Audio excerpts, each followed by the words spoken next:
आज की आपकी इस क्लास में आप सभी का स्वागत है।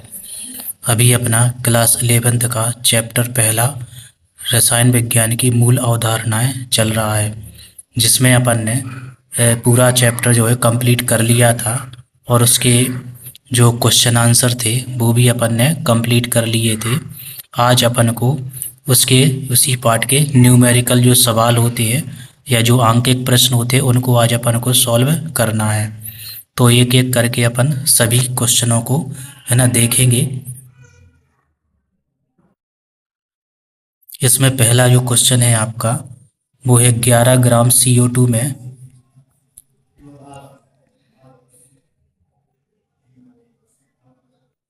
11 ग्राम CO2 में है ना निम्न की गणना कीजिए। आपको 11 ग्राम है ना क्या दिया गया, कार्बन डाइऑक्साइड दी गई है। ठीक है, 11 ग्राम क्या दी गई है आपको, कार्बन डाइऑक्साइड दी गई है। तो इसकी मदद से अपन को CO2 की मोल संख्या यानी कि कितने मोल है CO2 के वो निकालना है और CO2 में अणुओं की संख्या अपन को निकालना है।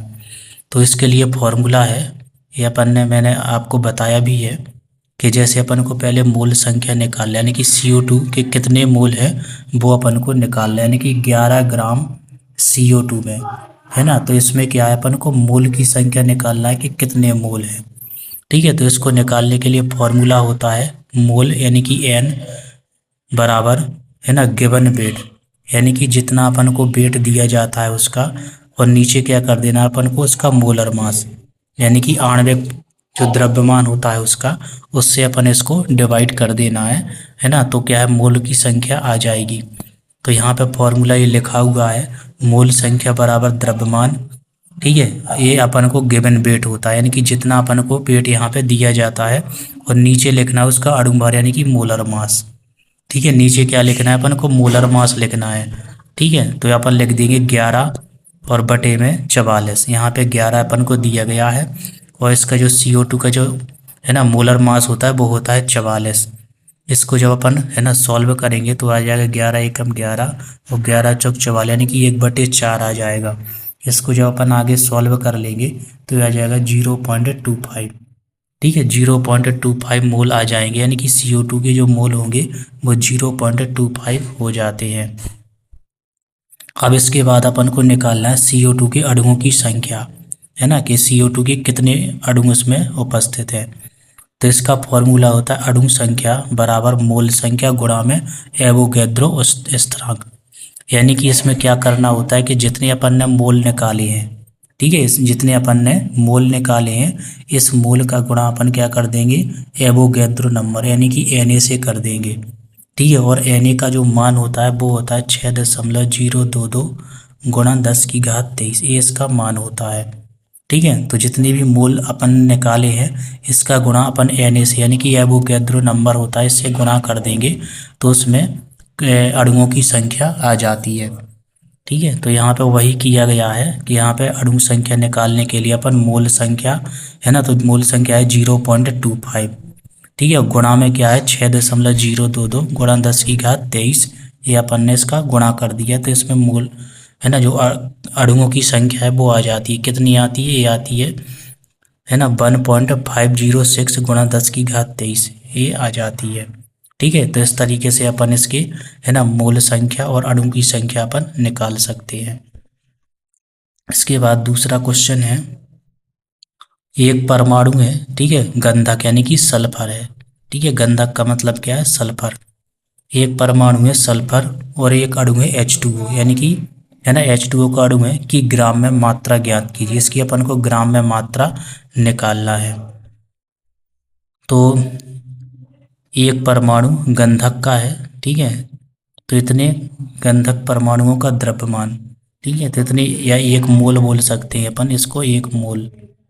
ठीक है, एक मोल है ना, तो इसमें परमाणु होते कितने होते हैं, 32 ग्राम होते हैं। यानी कि जो सल्फर होता है ना, तो सल्फर का जो द्रव्यमान होता है वो होता है आपका 32, परमाणु क्रमांक 16, और इसका जो एटॉमिक मास होता है परमाणु द्रव्यमान या परमाणु भार वो 32 होता है। ठीक है, तो इतने जो गंधक परमाणु मान के चलो इतने है ना गंधक परमाणु है तो इनका द्रव्यमान 32 ग्राम होगा। यानी कि 32 ग्राम में कितने कण है ना या जो परमाणु है वो उपस्थित होंगे।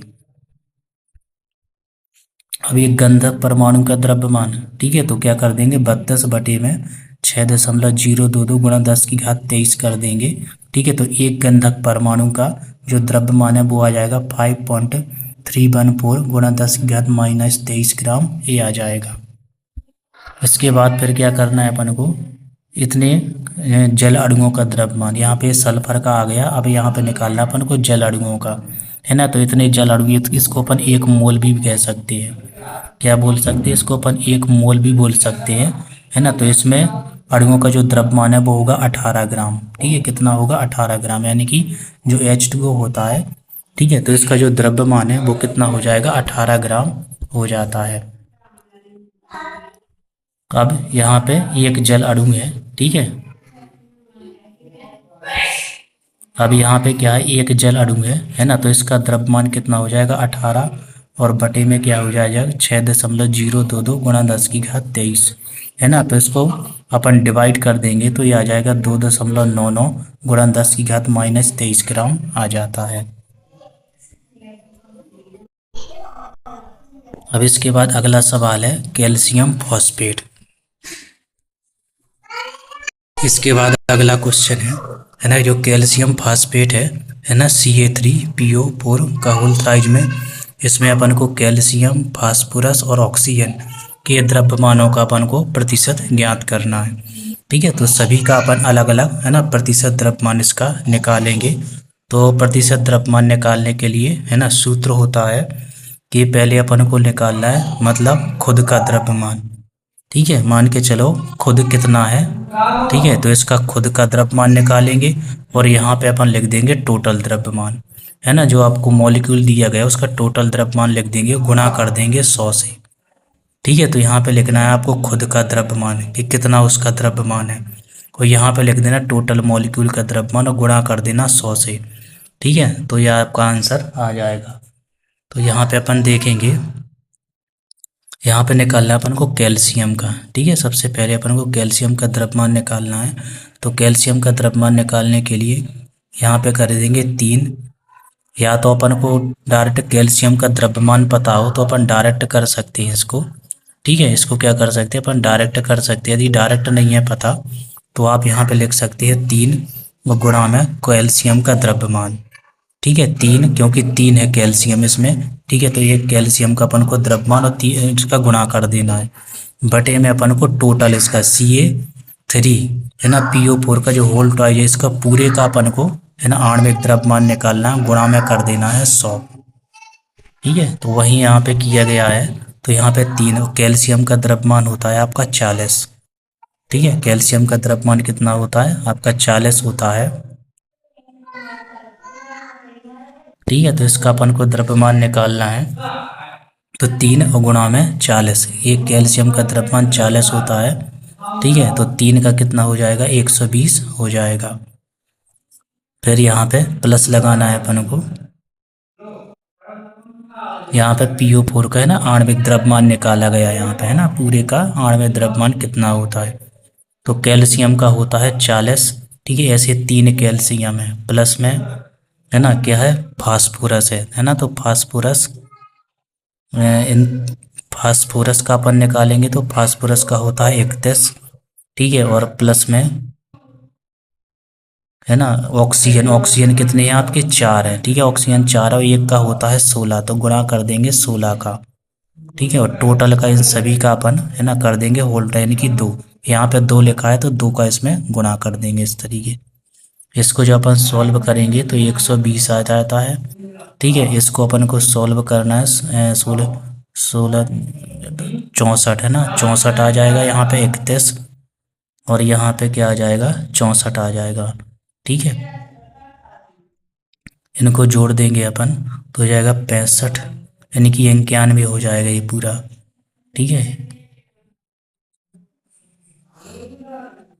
यानी कि 92, है ना, ये 92 65, है ना, ये 92, सॉरी 95 हो जाएगा ये। ठीक है, कितना हो जाएगा ये 95 हो जाएगा, और इस 95 का अपन 2 से गुणा कर देंगे। ठीक है, तो ये टोटल कितना आ रहा है आपका 310 आ रहा है। ठीक है, ये कितना आ रहा है, ये 310 आ रहा है, आप इसको निकाल के देख लेना। इसका इसमें गुणा करने हैं, 16 चौको 64 हो जाएंगे और 64 में अपन 31 जोड़ देंगे। ठीक है, तो कितने हो जाएंगे, 5 3 9 यानी कि 95 हो जाएंगे। 95 का फिर अपन को 2 में गुणा करना है। ठीक है, तो 10 19 18 1 19 190 हो जाएंगे। 190 में आपको 120 और जोड़ना है ना। तो 190 में आप 120 जोड़ेंगे, है ना, तो ये 100, है ना, 310 आ जाएगा ये आपका। ठीक है, कितना आ जाएगा, 310 आ जाएगा, है ना। तो ये टोटल इसका अपन ने द्रव्यमान निकाल लिया 310। अब सूत्र में मान रखना है, तो कैल्शियम का द्रव्यमान प्रतिशत निकालना है। तो 3 है कैल्शियम और 1 का होता है चालक, 3 गुणा चालक बटे में 310 कर देंगे, है ना, गुणा में 100। इसको जब अपन सॉल्व करेंगे तो यह आ जाएगा 38.71%। यानी कि कैल्शियम में इसका जो परसेंटेज है वो 38.71 आ जाएगा। ठीक है, अब अपन को बार बार फॉर्मूला नहीं लिखना है, फॉर्मूला आपको वही करेगा, है ना। तो यहाँ पे अब अपन को फास्फोरस का निकालना है। तो फास्फोरस में पहले अपन को इसका खुद का द्रव्यमान, ठीक है, तो फास्फोरस का होता है 31। ऐसे कितने, 2 फास्फोरस है। ठीक है, यहाँ पे आप देखेंगे ये 2 लगा हुआ है ना। तो 2 फास्फोरस है और 8 कितने ऑक्सीजन है। ठीक है, 8 क्या है, ऑक्सीजन है। ठीक है, तो इसको गुणा करेंगे, 2 गुणा 1 थे बटे में 310 और गुणा में 100। इसको सॉल्व करेंगे तो ये 20, है ना, 20% आ जाएगा ये। ठीक है, कितना आ जाएगा, 20%। इसी प्रकार अपन ऑक्सीजन का निकाल लेंगे। ठीक है, तो ऑक्सीजन, ऑक्सीजन कितने हैं उसमें, 8 हैं। ठीक है, एक का होता है 16, तो 8 गुणा 16 कर देंगे और बटे में 310 कर देंगे, है ना। और जब इसको अपन सॉल्व करेंगे तो यह आ जाएगा 41.329। ठीक है, ये आ जाएगा। और जब इन तीनों को अपन जोड़ देंगे, इसको इसको और इसको, इन तीनों को जब अपन जोड़ेंगे तो इसका जो परसेंटेज है वो पूरा 100% आ जाएगा ये। ठीक है, कितना आ जाएगा, 100% आ जाएगा। ठीक है, आई होप कि आपको ये वाला जो सवाल है वो अच्छे से समझ में आया होगा। ठीक है, इसके बाद अपन और सवाल करते हैं। अगला सवाल है आपका कि यदि 4 ग्राम, है ना, NaOH 36 ग्राम जल में घुले हैं तो विलयन के प्रत्येक घटक के मोल अंश और विलयन की मोललता ज्ञात कीजिए, है ना। विलयन का जो आपेक्षिक द्रव्यमान है वो 1 ग्राम, है ना, प्रति ml, है ना, प्रति ml है या फिर ml इनवर्स है। ठीक है, तो ये सवाल आपको दिया गया है। इसमें सबसे पहले अपन को NaOH की मूल संख्या निकालना है। ठीक है, तो इस सवाल में अपन को क्या करना है, सबसे पहले NaOH की अपन मूल संख्या निकाल लेंगे। तो मूल संख्या निकालने का जो फॉर्मूला होता है वो होता है गिवन वेट अपॉन में मोलर मास। ठीक है, तो वेट अपन को दिया गया है 4 ग्राम, तो 4 लिख देंगे। ठीक है, और इसका जो मोलर मास होता है ना, NaOH का, वो होता है 40। ठीक है, तो इसको अपन डिवाइड करेंगे तो 4 एकम 4 और 4 धाम 4 यानी कि 1/10 आ जाएगा। और जब इसको अपन सॉल्व करेंगे तो आ जाएगा 0.1। ठीक है, NaOH के जो मोल हैं वो कितने आ जाएंगे आपके, 0.1 आ जाएंगे। अब यहाँ पे अपन H2O की मोल संख्या निकालेंगे। ठीक है, तो H2O की मोल संख्या निकालने के लिए अपन को गिवन वेट अपॉन में मोलर मास। तो वेट अपन को दिया गया है 36 ग्राम और इसका जो अणु भार है यानी कि मोलर मास होता है 18। ठीक है, तो इसको अपन डिवाइड कर देंगे यानी कि 36 बटे में 18, तो ये 2 मोल आ जाती है। ठीक है, क्या आ जाएंगे, ये 2 मोल आ जाएंगे। अब अपन को NaOH के मोल अंश लिखना है। ठीक है, तो मोल अंश का जो फॉर्मूला है NaOH का, ठीक है, तो NaOH में इसमें क्या करते हैं अपन, खुद के मोल, मतलब NaOH के मोल लिखेंगे और बटे में विलयन के टोटल मोल, यानी कि इसको और इसको अपन, है ना, प्लस कर देंगे। ठीक है, तो NaOH की जो मोल हैं वो अपन ने निकाले कितने, 0.1, तो यहाँ पे 0.1 लिख दिया। फिर लिखना अपन को टोटल मोल, तो इन दोनों को जोड़ देंगे, 0.1 और प्लस में 2। ठीक है, तो इनको सॉल्व करेंगे तो ये आ जाएगा 1/21। ठीक है, कितना आ जाएगा, 1/21 आ जाएगा। इसी प्रकार अपन को, इसी प्रकार अपन को H2O की, है ना, मोल अंश लिखना है। ठीक है, तो इसमें अपन लिखेंगे H2O की मोल संख्या, जितने मोल H2O के हैं, और बटे में विलयन के कुल मोल। ठीक है, तो H2O के जो मोल है वो है 2। H2O के मोल कितने हैं, 2 हैं, और टोटल मोल 0.1 और प्लस में 2, है ना। सॉल्व करेंगे तो आ जाएगा 2/2.1 और बराबर में इसको सॉल्व करेंगे तो आ जाएगा 20/21। ठीक है, ये मूल अंश आ जाएंगे। ठीक है, मूल अंश अपन ने निकाल लिया और इसके बाद अपन को निकालना है विलयन की मोलरता। ठीक है, क्या निकालना है अपन को? मोलरता, यानी कि मोलरिटी अपन को निकालना है, जो कि क्या होती है? वॉल्यूम रिलेटेड होती है। क्या होती है? वॉल्यूम रिलेटेड होती है, यानी कि वॉल्यूम का इसमें उपयोग करते हैं अपन। तो ये क्या होगी? ये तापमान से प्रभावित होगी। ये क्या होगी? तापमान से प्रभावित होगी। ठीक है, तो ये तापमान से प्रभावित होती है। इसका जो फॉर्मूला होता है मोलरता का, है ना, तो विलेय के मोल, ठीक है, अपन बिलियन का लीटर में आयतन, है ना, विलेय के मोल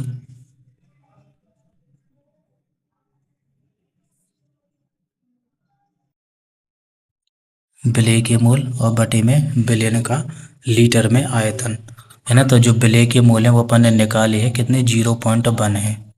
ठीक है, विलेय के मोल क्या है? 0.1 है।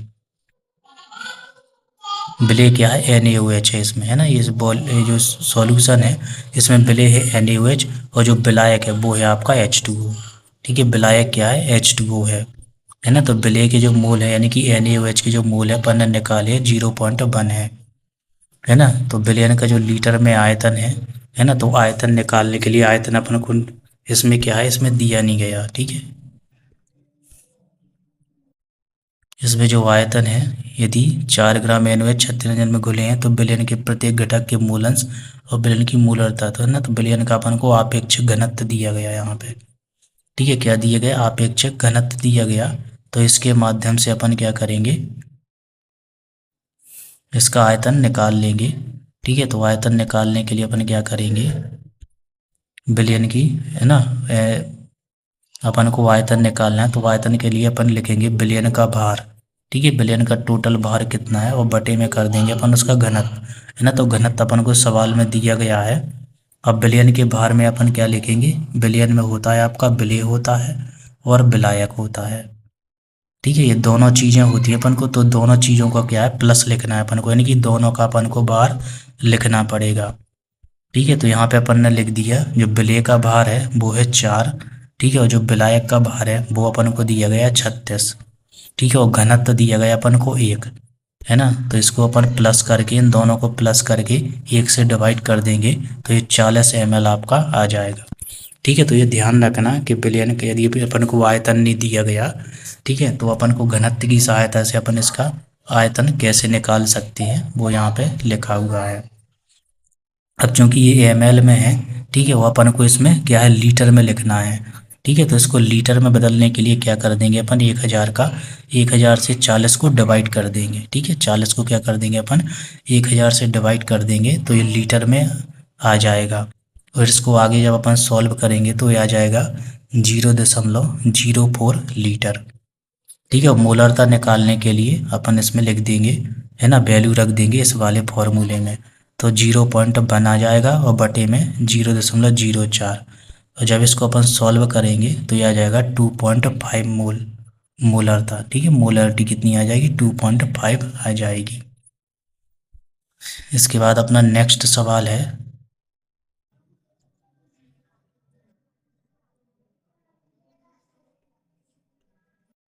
अगला सवाल है अपना कि प्रयोगशाला में क्लोरीन का विरचन मतलब निर्माण। ठीक है, तो प्रयोगशाला में क्लोरीन का निर्माण मैग्नीज डाइऑक्साइड यानी कि MnO2 के जलीय HCl के विलयन के साथ क्रिया द्वारा निम्नलिखित समीकरण के द्वारा बनाया गया। यानी कि क्लोरीन का निर्माण किया गया इसमें, है ना। तो ये किया गया HCl और MnO2, इन दोनों की क्रिया से क्लोरीन का निर्माण किया गया, है ना। तो इसमें जो मैग्नीज डाइऑक्साइड है 5.0 ग्राम है। ठीक है, HCl के कितने ग्राम से क्रिया करेगा? तो वो बोल रहे हैं कि इस रिएक्शन में जो HCl है ना, तो HCl के ग्राम पूछे कि कितने ग्राम लगेंगे, है ना। 5.0, यानी कि इसके दिए गए अपन को दिए गए 5.0 ग्राम।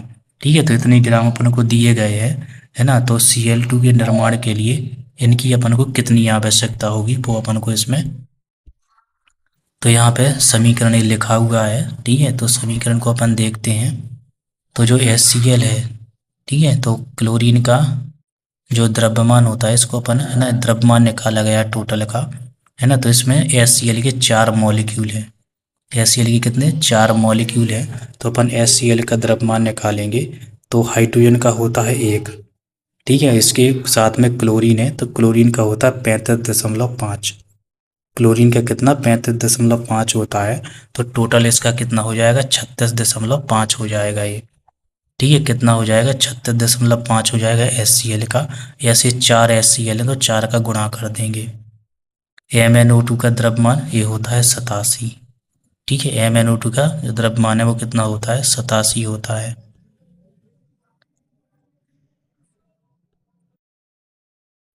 तो यहाँ पे लिखा है 87 ग्राम MnO2 के साथ HCl की क्रिया करने है ना वाली मात्रा, है ना। तो क्रिया करने वाली मात्रा कितनी है 4 गुणा 36.5, है ना। जब 87 ग्राम MnO2 के लिए है ना HCl से क्रिया करने की मात्रा इतनी है तो वो बोल रहा है 5 ग्राम MnO2 के लिए है ना HCl की क्रिया करने की मात्रा कितनी होगी, ठीक है। 5 ग्राम के लिए कितनी होगी। तो ये ठीक उसी प्रकार से है, मान के चलिए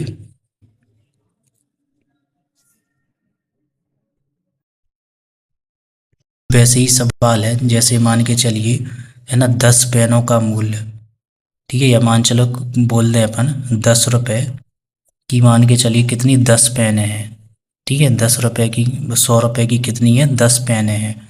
ये 100 रुपए हैं, ठीक है। 100 रुपए की मान के चलिए 10 पेनें आती हैं, है ना। तो एक पेन कितने रुपए की आएगी, जो एक पेन है वो कितने रुपए की आएगी। ठीक वैसे ही ये सवाल है, ठीक है। ये आप लोग मैथमेटिकल में ऐसी चीज़ें आप लोग पढ़ते होंगे, है ना। जब 87 ग्राम के लिए अपन को है ना HCl की इतनी मात्रा चाहिए तो वो बोल रहा है 5 ग्राम MnO2 के लिए अपन को कितने HCl चाहिए होंगे। तो कुछ नहीं है, ये टोटल है, इसमें अपन गढ़ देंगे, गुणा कर भाग डिवाइड कर देंगे 87 से। तो कितना कर देंगे डिवाइड कर देंगे अपन 87 से, ठीक है। तो यहाँ पे ये लिखा है अपन ने, बटे में क्या कर देना है 87, 87 कर देना है, ठीक है।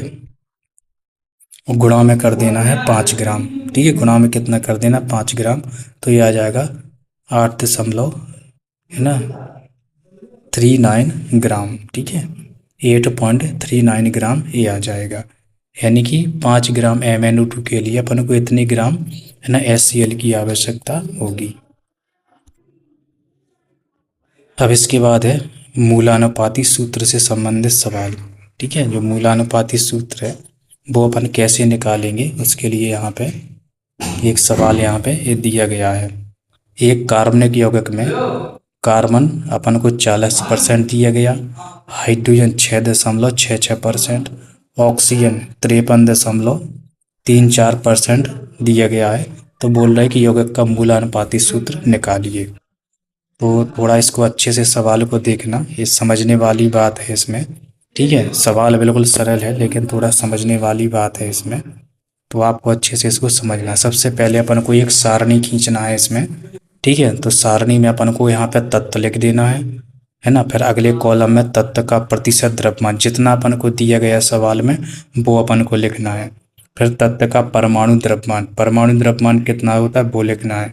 फिर लिखना है इसका आपेक्षिक है ना संख्या। आपेक्षिक संख्या का मतलब कि अपन को द्रव्यमान लिखना है इसका, ठीक है। और द्रव्यमान लिखने के बाद अब आपेक्षिक द्रव्यमान का मतलब है, इसमें आपेक्षिक द्रव्यमान में अपन को क्या करना है कि इसका जो द्रव्यमान प्रतिशत है, ठीक है, द्रव्यमान प्रतिशत में अपन को डिवाइड करना है 12 का, ठीक है। इसको अपन सॉल्व करने इसको बना करने के लिए क्या करेंगे, परमाणु की आपेक्षिक संख्या इसमें अपन को क्या कर देना है द्रव्यमान और बटे में लिख देना है, सॉरी प्रतिशत लिखना है अपन को। प्रतिशत कितना तत्व का कितना प्रतिशत अपन को दिया गया है, ठीक है। तत्व का क्या है कितना प्रतिशत अपन को दिया गया है ना, उसको इसके डिवाइड में अपन को लिख देना उसका द्रव्यमान, ठीक है। तो वहीं यहाँ पे किया गया है ना। तो इसका जो प्रतिशत है वो अपन को 40 दिया गया, यहाँ पे लिख देना कार्बन, हाइड्रोजन, यहाँ पे ऑक्सीजन, 3 तत्व दिए गए अपन को, है ना। तो जो कार्बन है इसका जो द्रव्यमान है वो कितना है 40 है,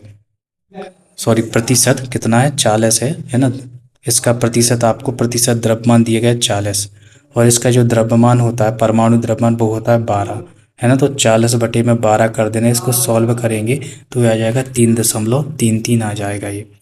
ठीक इसी प्रकार हाइड्रोजन, हाइड्रोजन का अपन को द्रव्यमान प्रतिशत दिया गया 6.66, और इसका जो परमाणु द्रव्यमान वो होता है 1। ठीक है, तो डिवाइड कर देना 1 से तो वही आ जाएगा।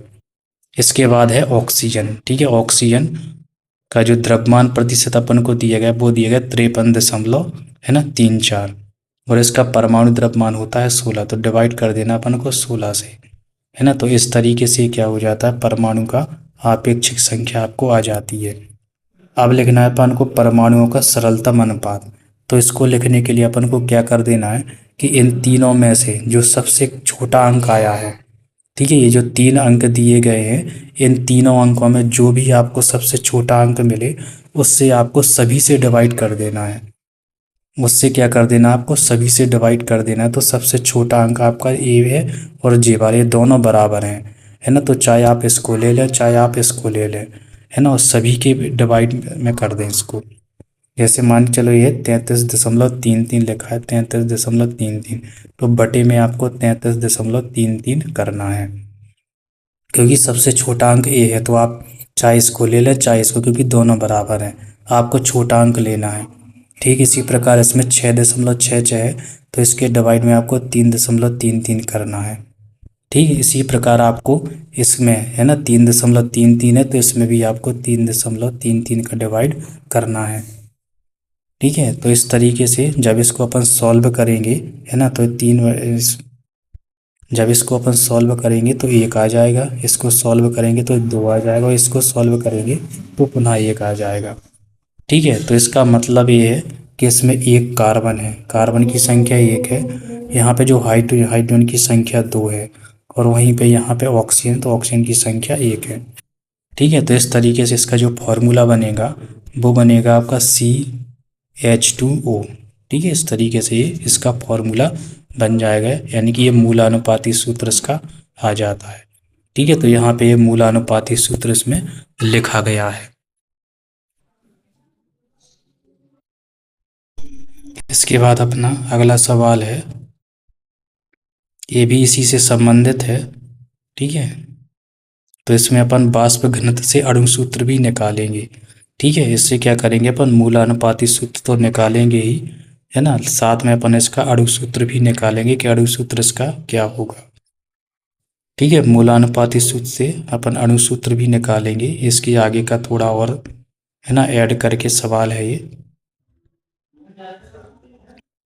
पहले अपन सवाल पढ़ लेते हैं, सवाल क्या है अपना। ठीक है, तो इसमें जो सवाल है वो है, एक कार्बनिक यौगिक में कार्बन का प्रतिशत 61% दिया गया, हाइड्रोजन का प्रतिशत कितना है, 11.88% है। ठीक है, एक कार्बनिक यौगिक में अपन को कार्बन का दिया गया, हाइड्रोजन का दिया गया।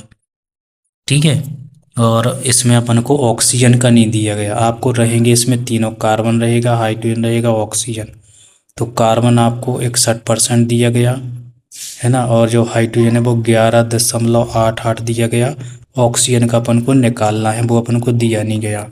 इसके बाद है यौगिक का वाष्प घनत्व 59 है, इसका वाष्प घनत्व दिया गया 59। ठीक है, और अणु सूत्र अपन को ज्ञात करना है। ठीक है, अणु सूत्र और साथ में अपन को मूलानुपाती सूत्र भी इसमें पता चल जाएगा कि कितना होता है। तो सबसे पहला अपना काम इसमें है कि अपन ऑक्सीजन का द्रव्यमान प्रतिशत निकालना है, क्योंकि अपन को कार्बन का दिया गया, हाइड्रोजन का, ऑक्सीजन का नहीं दिया गया। तो टोटल को अपन मान लेंगे इसको 100। ठीक है, टोटल मान लेंगे 100, फिर करेंगे माइनस, लिखेंगे अपन कार्बन का 61 है और प्लस में अपन को हाइड्रोजन का 11.88, इन दोनों को जोड़ देंगे और 100 में से इसको घटा देंगे, है ना। तो ये आ जाएगा 27.12, ये आ जाएगा आपका ऑक्सीजन का द्रव्यमान प्रतिशत। ठीक है, ये क्या है, ऑक्सीजन का द्रव्यमान प्रतिशत आ जाएगा।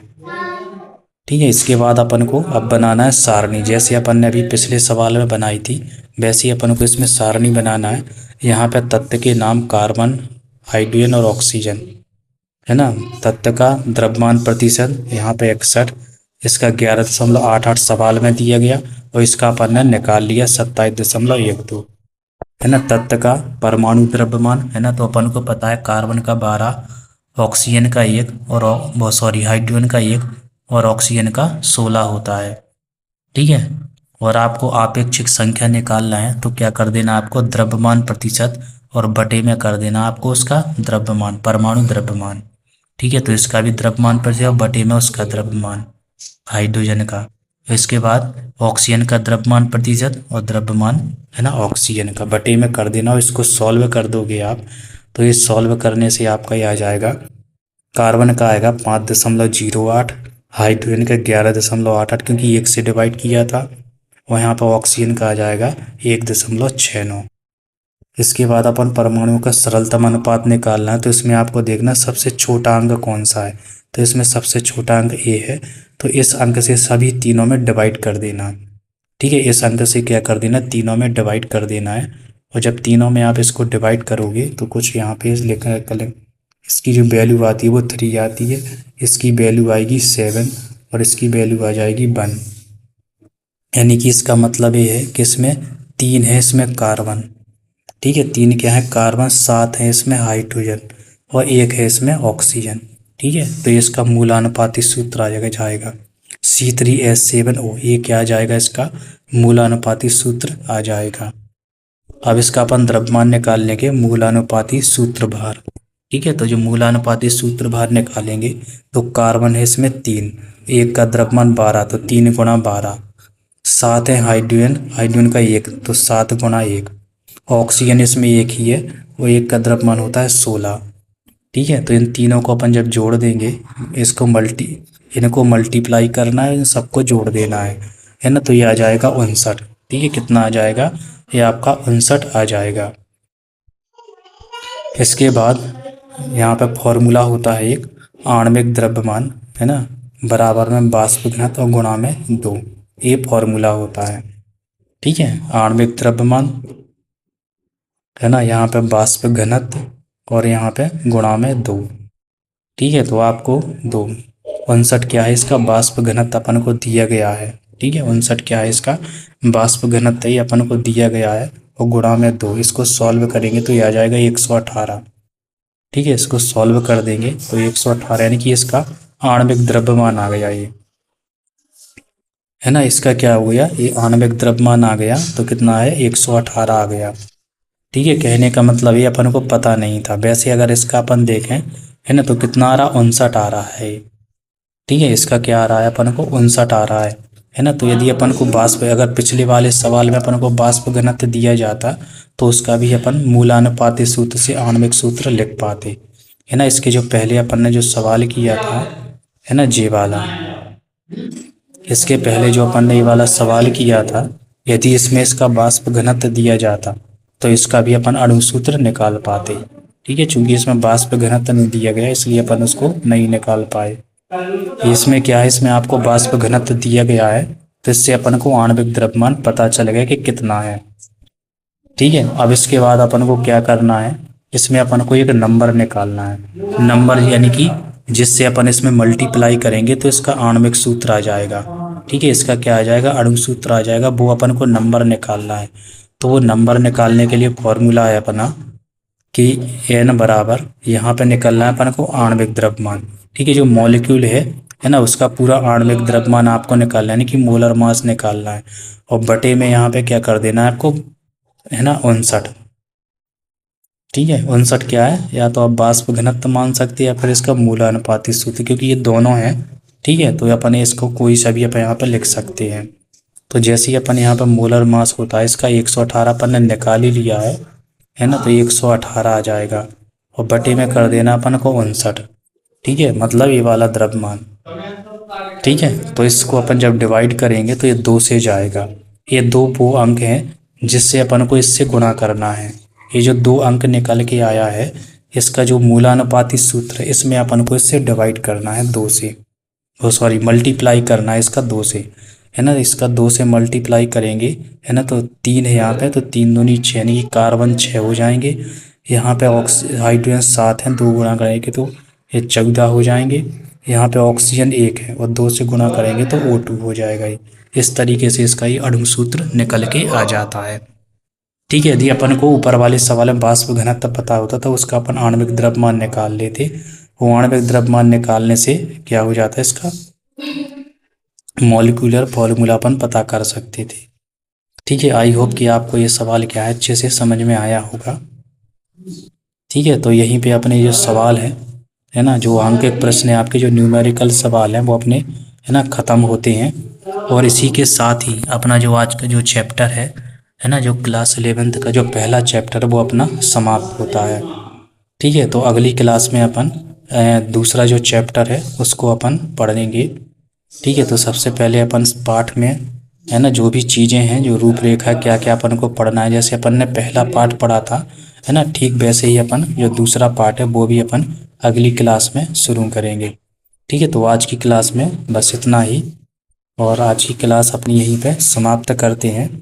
ठीक है, आई होप कि आपको ये सारी चीज़ें समझ में आई होगी। यदि आपको कोई समस्या है, समझ में नहीं आई है, तो आप कमेंट बॉक्स में है ना अपना सवाल लिख सकते हैं। है ना, तो आज की क्लास में बस इतना ही। नमस्कार।